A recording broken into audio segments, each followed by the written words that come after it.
Dayle Brown joins me now. Firstly, hello Dale. G'day Paul, how are you?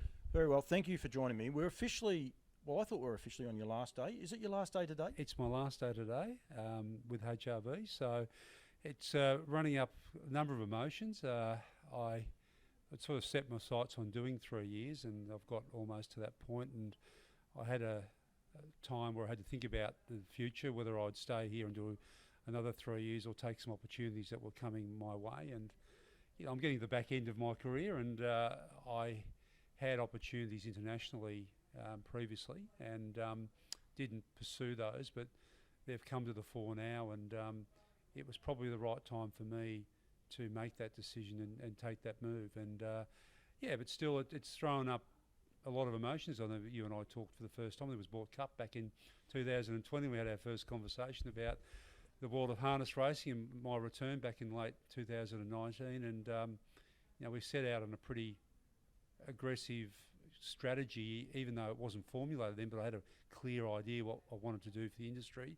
And then COVID hit, and we were thrown another curveball, and I suppose we'll talk about that in a moment, and all the things in between. Yeah, and I do these. I've been lucky enough to do quite a few of these. Anne-Marie Conroy's, Blanche Poole, Dan Malecki, and you get to find out a different side of people. And this one will have a little bit of both. We've both got some notes, so don't worry about that. We'll definitely get across some of the harder topics. But one thing, I remember you as a steward, but like, where does the love for Dayle Brown come from the horses? Because you can't do what you do for as long as what you've done if you don't have a love of the horses. Oh, I've got a real love for the horses, and always have since I was young. I've always loved racing, always been attracted to it, always watched it since I was a kid. And my dad and my mum used to go to the showgrounds and watch the trots. I was right into the trots. And just next door? Just next door from here now, yeah. And they loved it, and we grew up watching the Penthouse Club in the early days on a Saturday night with Mary Hardy and Mike Williamson, and the grand old days of harness racing. And so I was sort of exposed to that as a young kid and growing up, and always had a wonderful affection for racing more generally. And funnily enough, when I was at high school, Hilton Donaldson was in my class, and he was a race caller in South Australia. Nothing bad would have happened there, would it? So I was always around it, and and my dad loved it, and we just followed it right through. And when the opportunity came in the mid-90s to take a steward's role, I jumped at it, and I've never looked back. And so it's 28 years now, and I've moved on in that career. So you never had horses as such? No, not as such. But my mum, and a lot of people in racing that I've known for a long time would know this. My mother came from Kerrang, and they were all farmers, and horses on the weekend we used to go up and ride them. And so I would be a city boy. We get the country feel. We go up to Kerrang, walk cool, and my mum's brothers, someone was into wheat, and the other one had cattle and dairy, and so it was an interesting life as a young kid, because my mum was a country girl, and we used to go up to stay on weekends and holidays was in the bush, and I got that exposure. It's actually, I love that, because it probably towards the end of it, it'll actually might answer one of my questions that I had points written down about the changing of the world, if you like. But I love the fact that you didn't actually have them. You had small contact with them. Yeah. And that's probably one thing we've got to try and get back for our industry, isn't it? And to get more people involved in the industry. Yeah, absolutely. I mean, this is part of the desire for me, was to grow and get relevance to the industry again. Because if you're not in the conversation, people aren't talking about you. And that's one of the really important things. And what you can't write a strategy for is confidence. When people have got confidence in what they're doing in their lives, what they're involved in, whether it's an industry, whether it's their day-to-day opportunities for them, it can deliver great things. And when you believe in something collectively, you can achieve. And you can't write a strategy for that. And one of the things I wanted to give this industry was confidence, because it is a great sport, and it just needed to feel that it was great, and it could be great again. And it's on the journey. We're certainly not there, but we're on the way. And from where we were 3 years ago when you and I first spoke, we've come a long way. And I think there's a lot more work to do. And I think the team that we're starting to build, new people coming in, the organisation here, and to talk about people migrating from New Zealand, other states of Australia to here, because they were getting excited about what was happening here, has been a good thing. But there's no doubt that the other states have been watching what we've been doing, and realise that, hello, they've got their own media platform called Trots Vision. There's a lot of good work you're doing to reach out to industry and people and connect people. And the methodology and the way we've been going about it, people are saying to watch that and probably replicate it. There is so many different ways we can actually reach people, if you like, and change it. And it's interesting. I just had 20 minutes with Fiona just there before, and super excited. Like, she comes from a almost like a broadcast. If you listen, but she's not. She's actually the marketing department of that. Understands how everything works and the challenges ahead. So she will possibly steer us. Well, she won't possibly, depending on who she gets voted in as a new CEO. But if it is her, or if it is, she'll be alongside those people, steering in the right direction. Having spent 20 minutes with her, I'm super excited because she brings a whole different demographic. No offense than what you do, because you have, I suppose the dirty word, you had skin in the game. You knew the stewards when you came back here. You knew the participants and the likes. Fiona, she's raw. She's coming from a different way, and she's got different thoughts and different mentality about it. Fiona's brand new. She loves racing, so that's the first thing. And she's really taken to this role as Chief Commercial Officer like a duck to water. But what she does bring is great business IQ and acumen. She understands the commercial side of the world. She understands how to drive returns for an organisation. So what we did when we first started, when we talked about the strategy, was harness racing had to become a bit more sophisticated in its business model. It just didn't have to rely on wagering in, prize money out. It needed to monetise its media. It needed to really get true value for its sponsorship rights. It needed to look at all the assets it had to monetise them, because at the end of the day, it's about revenue streams in, prize money out, and that can be replicated year on year and sustained. Is that one of the issues, I suppose, with the industry, is as far as we're so hell-bent on, if you talk to the participants, they want increased stake money. Yeah. Breeders want increased stake money, because that means then that they'll spend more money at the yearling sales and the likes. And the punters, they just, and it's all driven around, TAB, Sky Channel, and we're definitely not here to bag either of those. But is that potentially one of our biggest issues, that we don't look at an outside sources or a couple of outside sources potentially to increase our stake money in a different light? Yeah, that was one of the things I identified, because when I got back here, I realised that the agreements we were currently involved in were not realising the monetary return to the industry that could be gained with a better agreement or better conditions within the agreements, like media rights, like sponsorship rights, etc.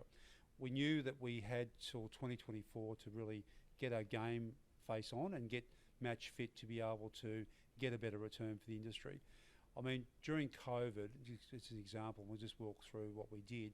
We didn't reduce prize money. We know a lot of the other codes did during that period, but they've probably been in a position where they were a lot further ahead in their development with their organisation. So when the COVID bump hit, they could provide better returns to the industry. We were coming from a long way back behind scratch. We've picked up. I mean, in the last 2 years, we've gone from our turnover's under $1 billion, but now about 1.2 billion. But the problem with that is that the joint venture, which we're in 2019, was returning about 40 million revenue. We're down to 31 million in revenue. But on the other side of the ledger, our corporates have doubled. So they've gone from 10 million to 20 million. But the return from the corporates is not as high as the joint venture returns. So we've got to think about multiple revenue streams for the organisation to provide returns to the industry. And we're on that journey. I know everyone would like that to happen a lot more quickly than it probably is, but it's one of those things we have to get it right, because what's coming up is really important. Wagering licence, media rights and sponsorship. They're really important, because they will be monetary upside for the industry. So there'll be more revenue come to the industry. But having said that, in the last 3 years, we've put into the industry about 3.5 million in prize money. So a lot less 4.5s. We've uplifted the $6,000 minimum stake to 7, 8s and 9s. We've spread that across. And we've always said that when we do the next tranche of uplifts, and where that will be, I mean, everyone's sort of got a view on that, whether it's driver's fees or whatever it might be. We've got to make sure that when we get to that point, that anything we do is sustainable and can be replicated year on year. We can't be in a position where we're going to have to take it away. So that's the challenge for the next executive and the board going forward in the next couple of years. I think that is key, to be able to. It's all good and well, and a little bit of the New South Wales gallops at the minute. There's just this massive, but some people are saying that it just can't be sustained, and that puts a touch of negativity. In theory, you look at the stake money in New South Wales. It shouldn't be a Victorian trainer. They should all be in New South Wales for what they're doing. But obviously, that's what that Whereas Victoria seems settled, and harness racing in Victoria, as a general, seems settled. Recently, I just went to New South Wales through Nutrien and with NZB, and there's a couple of guys I do want to touch on in a second about investment. But we were able to go to a lot of tracks. They opened the doors to us, and they are doing some very, very good things there in New South Wales, along with, there's likes of their facilities. I always, for years potted their facilities. Now their facilities, especially Wagga and Bathurst, although, a couple of blowouts there are sensational, but they're shedding, the way they look after the participants, plus the people coming on course, is really starting to lift the bar. Is that something that we've got to start to, Yeah.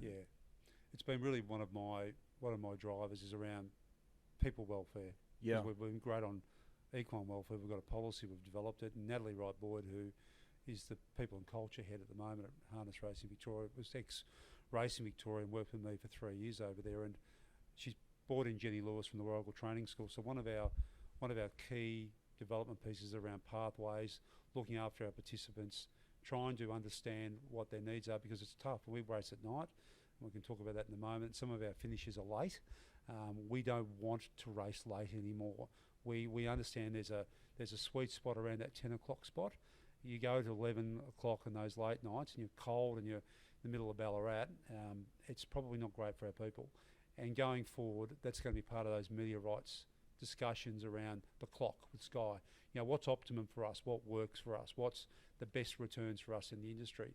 And someone said to me, well, people are still there punting at 11 o'clock at night. Well, you probably have to question that and understand that a bit better, because I think 10 o'clock is probably the right time. And probably in fairness to Sky, if they are punting at that hour, it wouldn't matter if it's South African thoroughbreds or greyhounds from America, whatever it is.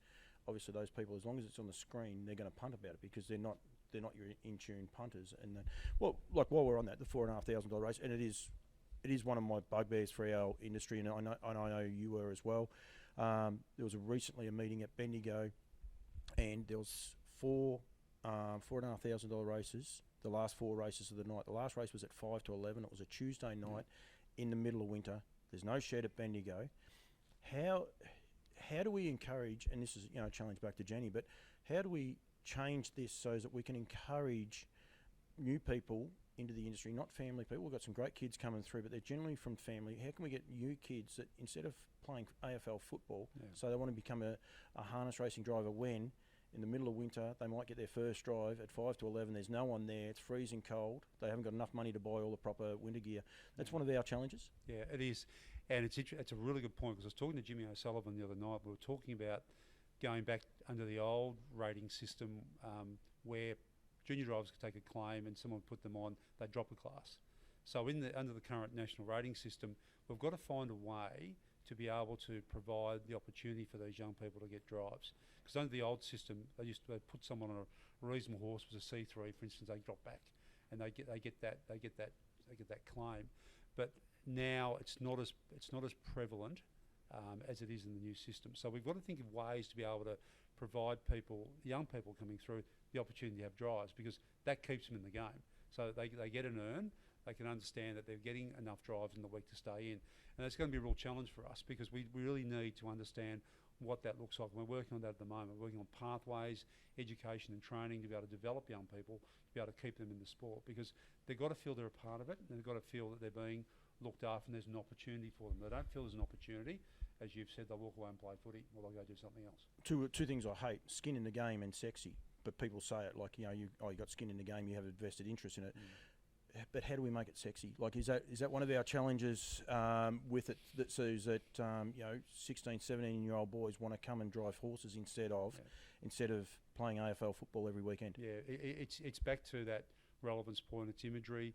I know that the commercial team are working on what we call a Formula One type program, where they're going to highlight the drivers in a different way. And I think we've got to start thinking about how our sport's represented, what it looks like.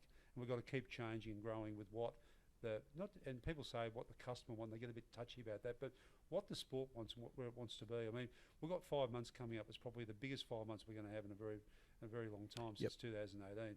We're going to have a cracking Victoria Cup. We've got the Interdom coming up, the Breeders' Crown, Vic Bred into the Summer of Glory. Now, we're going to be highlighting our industry at its finest. And we want to be everywhere. We want to be on racing.com. We want to take this to another level and ensure that we get the cross-section of people watching us that we need. And when people feel that they're in the conversation, they're relevant, we're in the mainstream media more, then people are attracted to the industry and sport because they see a future in it. And this is the real challenge for us going forward, to keep that momentum going. We're on the journey, and we're part way. We probably need to bring some industry people back into our training and mentoring of young people as well. And I know there's some great people out in the industry like Lance Justice and Ian Stewart, and those people who have been in the industry a long time, have put a lot of effort into the industry, who were involved with pony trots in the early days of Bruce Yep. Barron, and those people who just love the sport. And HRV, which I now refer to as HRNV, that it's part of the state and the ecosystem, we're all one, that we should bring people in now to drive the sport together, because I think there's a lot of IP knowledge out there that can help develop our young people and keep them in the game. I just recently, as I said, was at Tamworth, and they had their first ever graduate sale, and it was just something very different.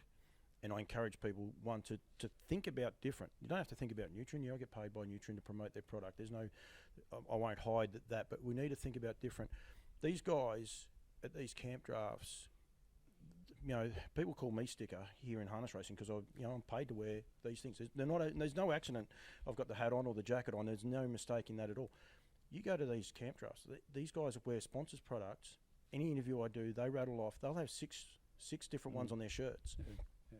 They buy in to improving their product, and so this conversation is a little bit about you, but it's as much as anything, participants need to buy in to improve our product as well. Whether it is wearing clothing, wearing sponsorship, or not even doing that, dressing smart, answer the questions when you're interviewed, and go from there. There has to be a buy-in from the participants as well. That's a really good point. If we're going to take Trot's Vision, our own media platform, to the next level, and interview our people on that platform, and it becomes bespoke content for our media rights into international, we need to put our best foot forward. We need to present our best face, and everyone's got to buy into that, because at the end of the day, if everyone wants the returns to go north and keep increasing, then everyone's got to play their part.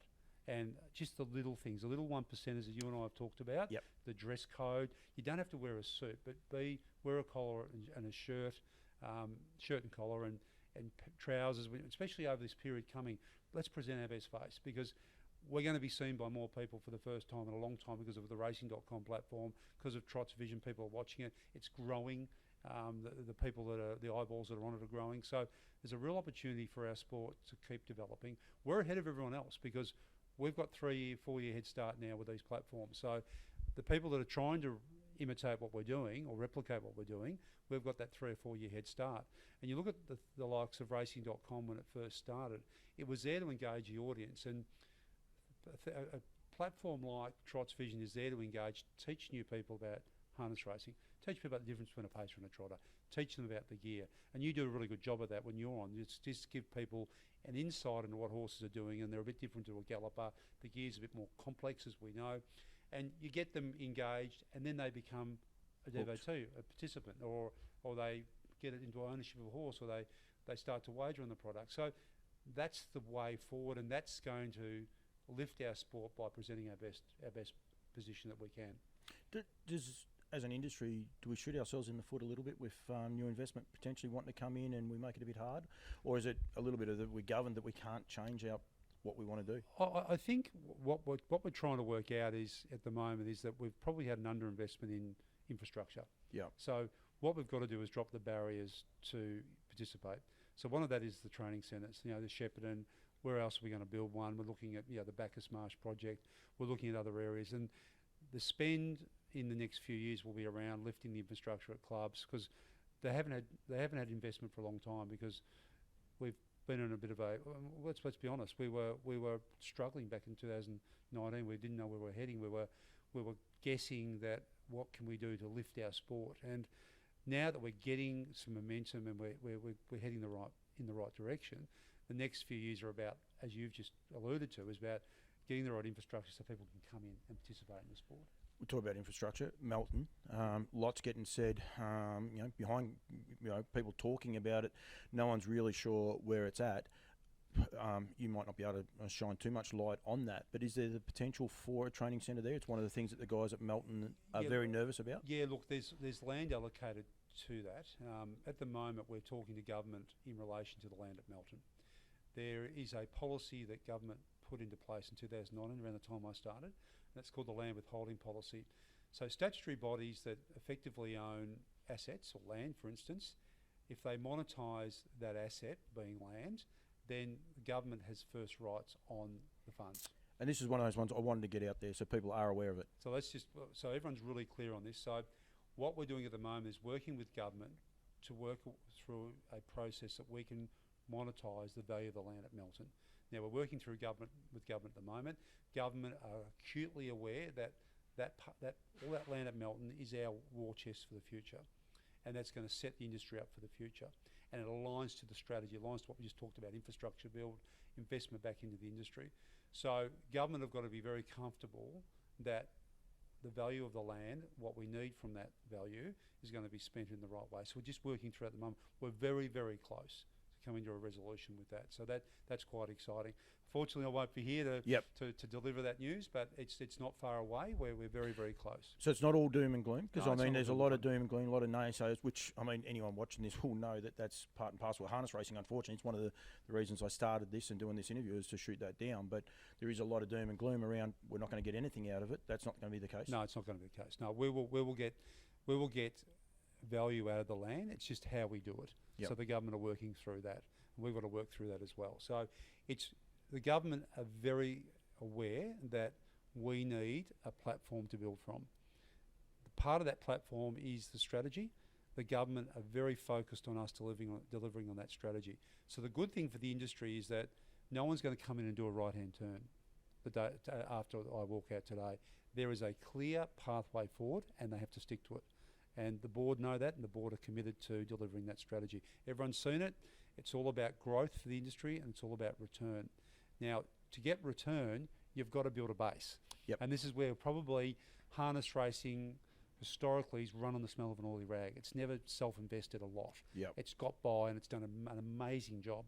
But now to get to the next level, to compete in an environment where you've got greyhounds that are doing very, very well, you've got thoroughbreds that are at incredible levels of prize money and revenue, we need to build a very, very proficient and efficient base and capability within our ecosystem to take the sport to the next level. So that's all in the strategy, and it's all set to go forward.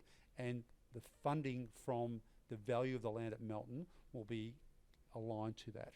So that's a good thing. And it's essential in a way, because if we don't get a training centre at Melton, it runs a risk of potentially becoming a white elephant, because at the minute a lot of those trainers are getting forced off their land, and that's one of the concerns that a few of these guys are having. And they're asking me to promote it out there and get the message out there about it. And I understand it. I'm from Bendigo. I'd like a training centre at Bendigo as well, because it's the same problem there. It's a problem. And you're right. We're going to have to think about pods of training centres around the state. That's going to have to be the business plan going forward. Because Shepparton is awesome. What's happening at Shepparton is awesome. But Charlton's a great example of where it works. Spot off. But they're two different climates and they're two different demographics. And a lot of the guys around Melton and that don't want to move. And I understand that, because it's their family. I'm a little bit the same. Bendigo's where I've come from. We're acutely aware that there needs to be a training centre in the Melton area. Right. Now, if it's not at Melton itself, if the decision is that it's somewhere else, it'll be very close. Yep. Yeah. But we need to work through that, and that's all the business cases we're putting together at the moment. Again, having been in New South Wales, that's one of the things. Bathurst, they're turning a lot of soil over there. Well, Melton, there's a lot of people, a lot of industry people there. We need a training centre in that area. To facilitate young people to come through, to drop the barriers to participate, because we know that land's expensive. The old days of all the harness trainers building their properties and living on them, and having all the stables and gear and training on the property, those days are probably behind us, and it's just too expensive. The one thing we do have is great tracks, and I'll get back to Bendigo, but making these places comfortable for the participants. You say about Charlton have done a great job. I was once on the committee at Bendigo. Do we need to educate, whether it's committees or clubs? Is there a way that they have to start thinking about doing things a little bit differently? You seem to see some clubs get things done and other clubs seem to drag their heels. That's a really good question. I'm glad you've asked it, because it's part of this club network model. It's part of the strategy. So we're working with TCV at the moment. We've just finalised a new club registration agreement. So there'll be minimum operating standards that will be associated with those agreements. What we've got to do with the clubs now is work through what the club network model looks like. What does the management model looks like? Yep. Because you and I know there are clubs with volunteers who get to their club. They might have 2 race meetings a year. They might have 5 or 6. They love their sport. We need to get our arms around them and help them to bring them up, because the fact is we've got 28 clubs. Do we have too many? Look, it's a really good question, and I mean the board, as you would remember, dealt with that in I think 2001. They closed 7 clubs. I think you could say that any sport would say that, like greyhounds would say 10 to 13 is probably. I think they've got right. 13, haven't they? Yeah, and they're flying. They're flying. We've got a sport that's regionally based, and there's buy-in regionally. So I don't think it's a case where you need to close clubs. I think it's more of a case where we need to find out what the optimisation is for managing them and getting them to realise to drive their clubs and ultimately build their local communities more, and give the ones that need a hand. Almost zoning. We might even look at We might even look at regionalisation management to help them and professionalise them more. Back to the COVID times, and you say about regionalisation, I have got notes. I don't know why they're gone, but this regionalisation, it on paper was a win. I wonder if it would have been as big a win as what people are saying it was if COVID wasn't around. I mean, it worked because people were locked down and it was actually illegal to travel. There was a lot of talk, though, this year, especially when it gets cold and dark and winter months, potentially 1 or 2 weeks of that. Is that something that you guys did look at? And we did look at it, and we will consider it, and we've put it firmly on the drawing board, because I think it brought a lot of people back to the industry that had not walked away, but just felt they couldn't compete. So when the regionalisation model happened and people were in areas, all of a sudden they're competing against people in their area. They thought, this is good, and people had drives. They hadn't had drives in years, and trainers came back out with their horses, and it was a terrific model. And it's something that we should really think about. We don't have to do it all the time, but as you rightly said, is there a regional type model we could program racing for during winter? So that's really something that we're going to have to look at going forward. It's a big push. I was listening to Michael Felgate this morning coming up here, and it's a big push with the thoroughbreds.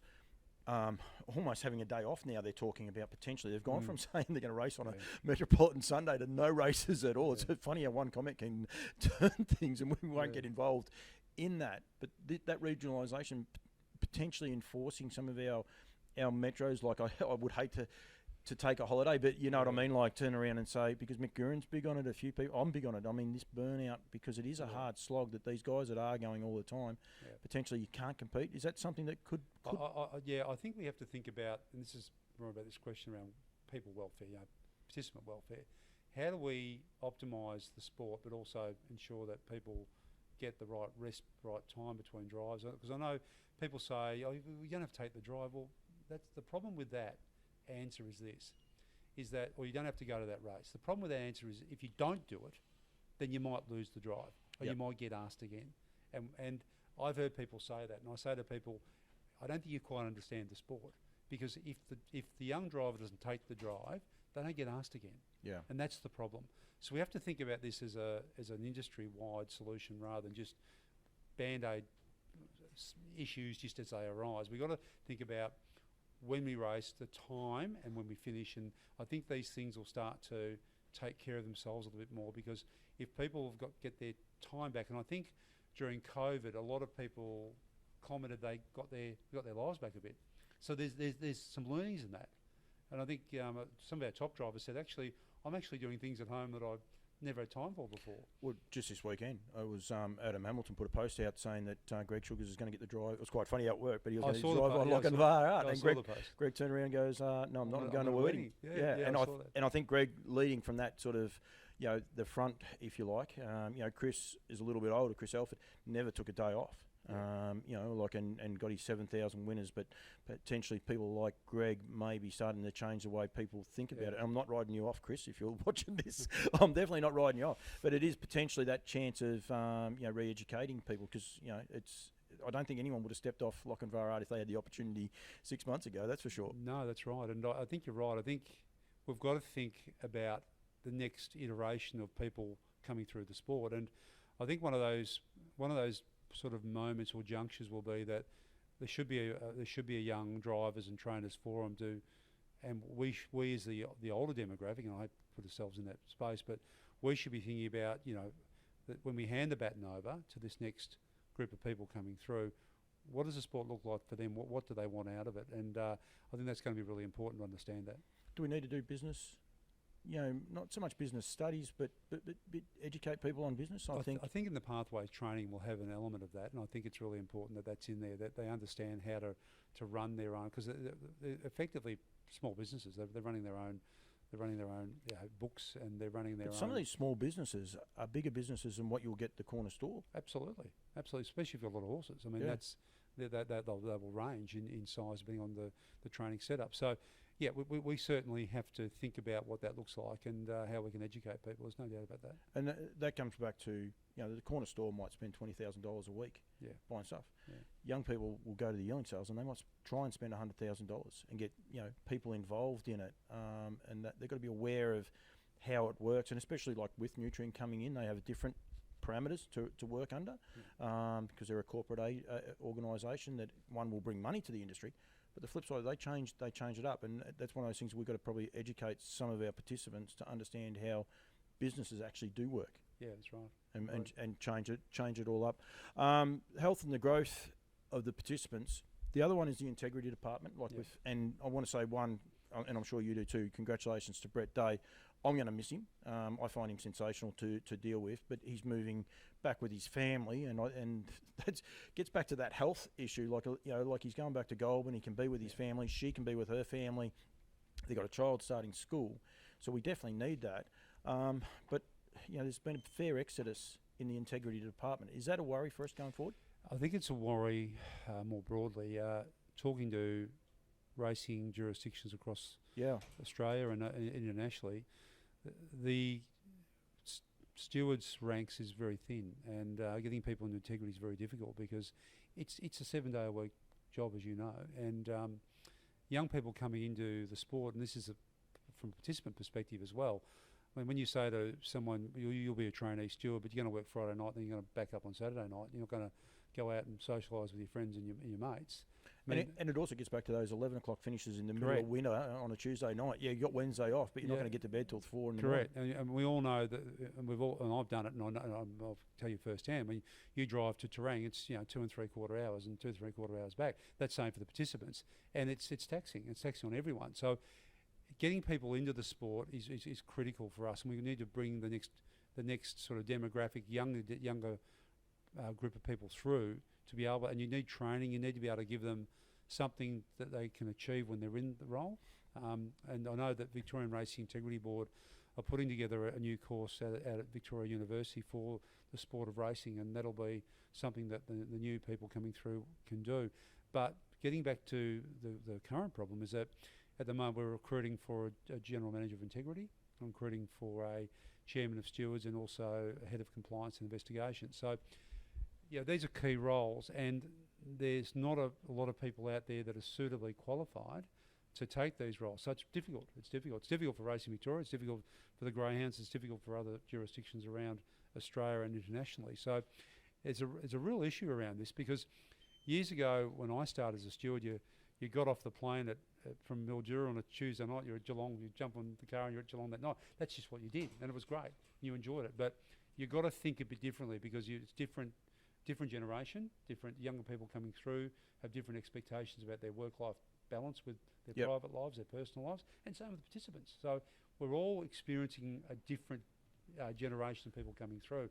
So we're going to have to think about that, and think about how we can attract people to the sport, not only as a participant, but into the administration side of it as well. It was talked about a little while ago, and we got RVL across the road there. Is it potentially, can you see that, take your ex-CEO hat off, but as a steward, potentially just being a governing body, almost like the police force, if you like. Can you see that happening? Or it wouldn't Well, work? they looked at the Batar model back a few years ago when I was at Racing Victoria, where it looked at the Keurig model, where you've got all the stewards and all the investigative functions in one place.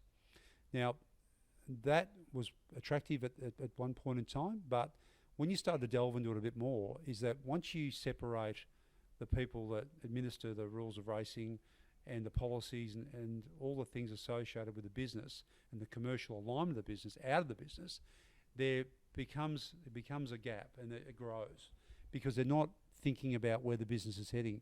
So if you take them out, you get this disparity of what's called strategic alignment, because their alignment is about administering the rules of racing and integrity, but there's also got to be an understanding that we want the sport to grow as well, and integrity and welfare underpin that. And if you're both at separate points along that progression, and you're operating out of different houses, for want of a better word, you can then get misalignment and start to head in different directions. Those dirty words I said before, skin in the game. The stewards have skin in the harness racing game because they want it to grow, because they want to be improved to just putting it on a bigger.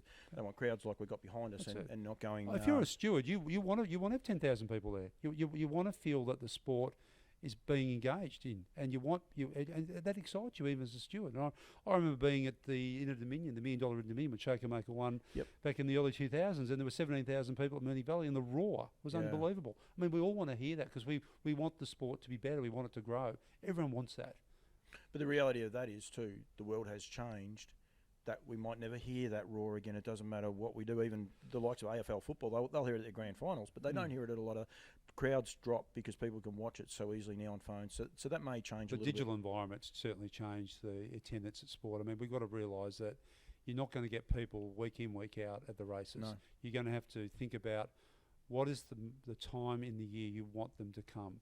So that's where I was very clear with the team here at HRV that let's put all our top races in one part of the year. Now, I know some people say it creates a bit of exhaustion for the younger horses, and it might, but it might be a selection piece then for the trainer. It also gives more opportunity, though, for others. But yeah, you're not just got the one horse winning everything. There'll be opportunity for more than one or two to win, the lion's share of the top end of the prize money.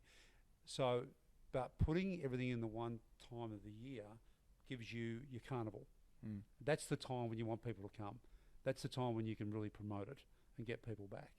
And I think that works. And, furthermore, again, where, Woodlands, Harasta Trotters, NZB and Nutrien all in one hit.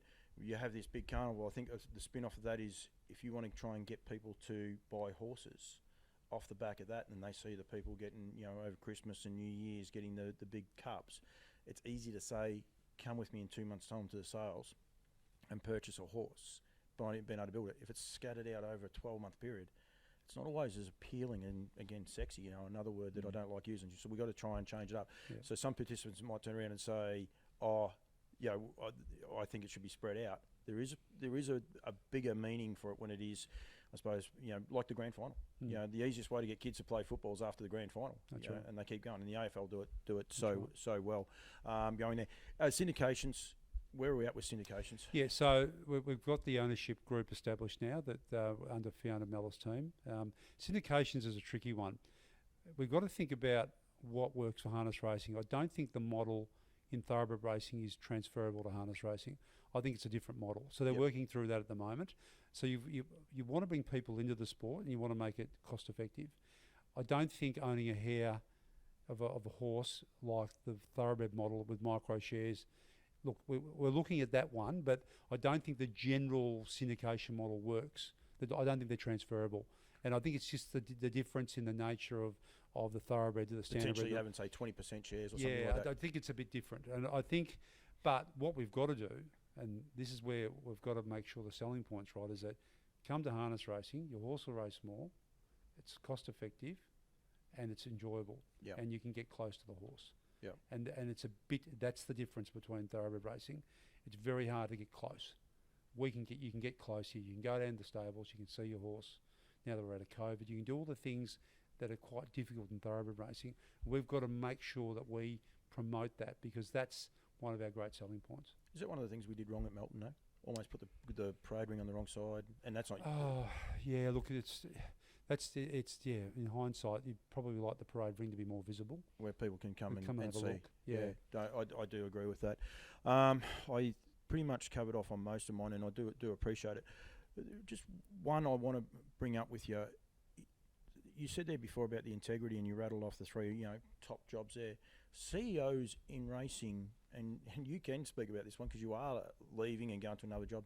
Why all of a sudden is there so many positions available? Like, I mean, it's not just here in Victoria. Anyone sitting here and saying, "Oh, geez, we're in trouble. Dale's leaving." I mean, John Dumsney said that he's leaving. I think Queensland don't have one.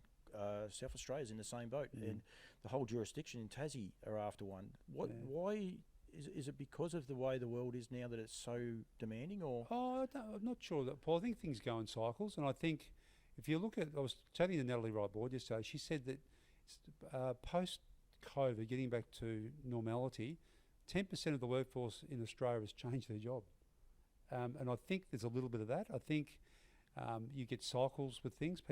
CEOs, in my view, and people might say, "I wish Dayle did another couple of years," but CEOs, 3 to 6 years is probably about right, and then you get someone in with new ideas and fresh views. I don't think CEOs should be doing 10 and 12 years. I think you get stale, and if you're honest with yourself, you're probably not. You're at the point where I've done as much as I can, and that's where you've got to take an honest view on yourself and say, right, I've got to hand the sport over to someone else. One of the good things about harness racing, which I've watched in the last couple of years, is when we advertised for Fiona Mellor's role, we got a cracking field of people. I mean, they were CEOs from sports, AFL. It was unbelievable, the field we've got. And I know that we'll get a similar field for the CEO's role going forward. That's a good thing, because that shows you that people are interested in the sport, they know about it, and they might put their hand up to help it take it to the next level.